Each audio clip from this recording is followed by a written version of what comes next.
been a long time coming, and it'll take 4 years to complete, but the Tyne Bridge will at last be refurbished following confirmation of a £35.2 million government funding deal to support the £41.4 million project. The refurbishment gets underway as the UK's capacity to build and manage major infrastructure comes under pressure. I'm David Thame, Analysis Editor at Place North. In today's Place podcast, we're exploring why it's so darn difficult getting the north of England's infrastructure built. We'll also be exploring how adding extra floors to existing buildings might get just a tiny bit easier, whilst the risk that city living poses to noisy nightlife venues gets just a little bit harder to ignore. The £41 million effort to refurbish the Tyne Bridge between Newcastle and Gateshead is unequivocally welcomed in the northeast. But the project gets the go-ahead as evidence mounts that UK infrastructure takes forever to build and costs far more than it does elsewhere in Europe. The iconic bridge makes a great place to stand and ask, why? First, let's tell the story of a project everyone agrees is worthwhile and important. Local councils began to lobby the government to help fund bridge refurbishment as far back as 2016. 6 years later, in October 2022, ministers agreed, and then there was silence whilst local councils completed the business case. A silence broken this month, when ministers said they would actually come up with the money. A government announcement claims it's part of the dividend of cancelling HS2 north of Birmingham. So that's 7 or 8 years. But you can't just blame a slow-moving Treasury. Maybe the design of the project is part of the problem, as it often is, according to the Centre for Growth, who published a report just last week. The report says, and I'm quoting, a common theme across UK infrastructure is that specifications and standards go beyond what is necessary. This largely comes back to risk aversion.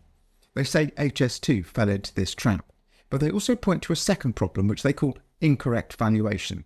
The report explains, too often the valuation approach taken focuses on the benefits which are easiest to estimate, even when they may not actually be the primary objectives. End of quote.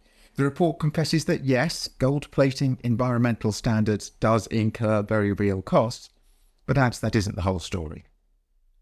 The Tyne Bridge refurbishment certainly isn't going to be quick. Repainting, new drains plus repairs to steelwork, masonry and joints of the 530-foot-long bridge will take 4 years. That's a year longer than it took to build the bridge in the first place.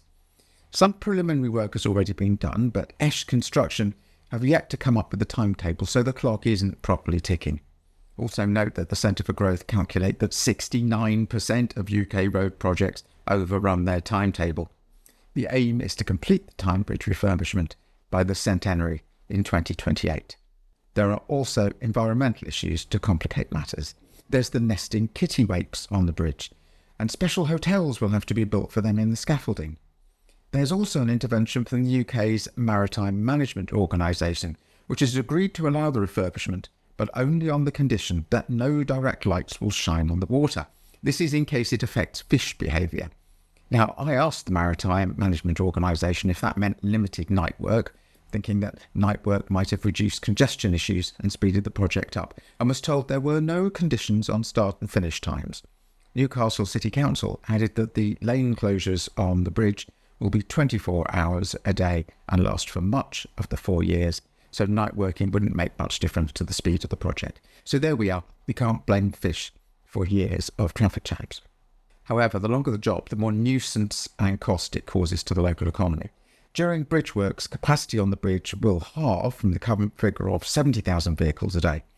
Newcastle City Council confesses, quote, heavy congestion is expected on all approaches to the Tyne Bridge on both the Newcastle and Gateshead side. And they refer particularly to the Quayside route, the Swing Bridge, and routes to and from Redhill Bridge. This is sure to come at significant economic cost, because it adds 30 to 40 minutes to journeys and screws up bus services. We have estimates of some of the upsides, even if we don't have estimates of the downsides, although it's not quite clear whose estimates they are or when they did the estimating. These include the claim that there's going to be a £90 million boost to tourism. We don't actually know over what period, and also that air quality will improve as lorries are rerouted from residential areas, although presumably with a downside for the city centre, which is where the lorries will be going instead. Both Newcastle and Gateshead councils thought the £90 million figure was from the government and not them. Separately, a value for money study has been made, which isn't quite the same thing. All of this paperwork is substantial and costly. It's another reminder that this is a project everyone agrees is a good idea. So imagine how much harder it would be if it were hotly disputed and protesters were breathing down everyone's necks. All of this matters because without well thought out, timely and value for money infrastructure, you can't build anything else, and ultimately your economy is screwed. It's now 4 years since the government declared it would adopt an infrastructure-first approach to development. The National Infrastructure Commission, we take a weather eye on these things, has estimated that both public and private sector infrastructure investment will need to increase by between 30 and 50% over the next decade. With numbers like that, there's a crisis coming. Somebody needs to get a grip. Fingers crossed that by the Tyne Bridge refurbishment is completed, an answer will have been found.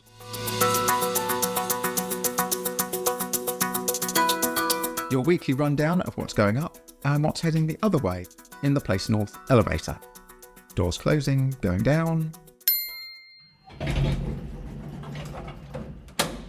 Nobody likes disturbed sleep, but the property industry has more reason to fear it than most. Night and Day Cafe, a Manchester nightlife institution, was served a noise abatement notice in 2021 after a complaint from a resident of a new and neighbouring city centre apartment. The result was a sensation and a 94,000 signature petition to have the noise abatement notice revoked.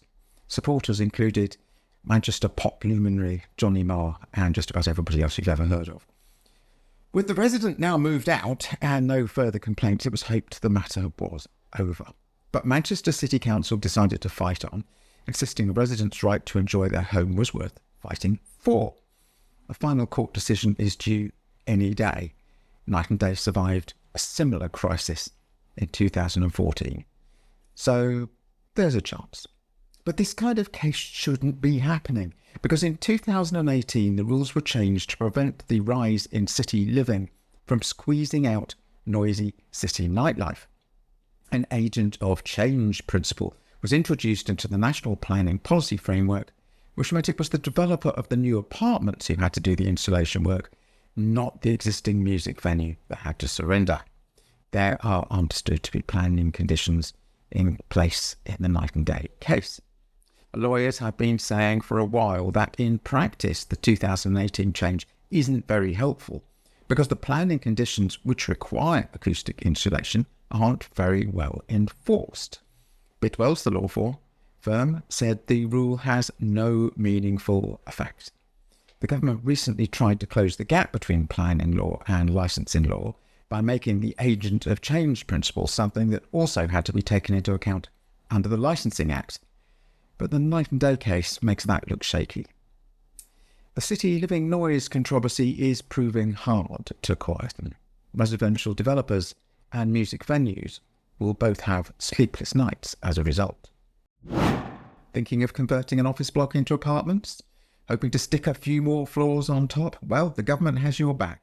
Consultation began yesterday on plans to very slightly ease the permitted development rights to allow buildings to go up without too much planning fuss. Since 2020, owners have had permitted development rights, but with a few limits. The building must be post-war, and it must look okay, meaning match the local design code.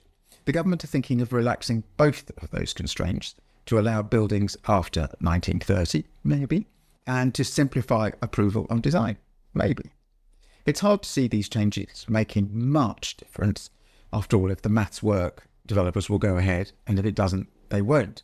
And the real constraints here are on safety, especially for buildings over 18 metres tall. Those constraints will be untouched. So that's it for this week. We've seen how difficult it is to build infrastructure, even if everyone's agreed it's a good idea, glanced at plans to make it easier to add extra floors to apartment blocks, and heard how difficult it is to solve the neighbours versus noise problem in city centres. For more about the built environment in the north, visit placenorth.co.uk. I'm David Thame, and thank you for listening.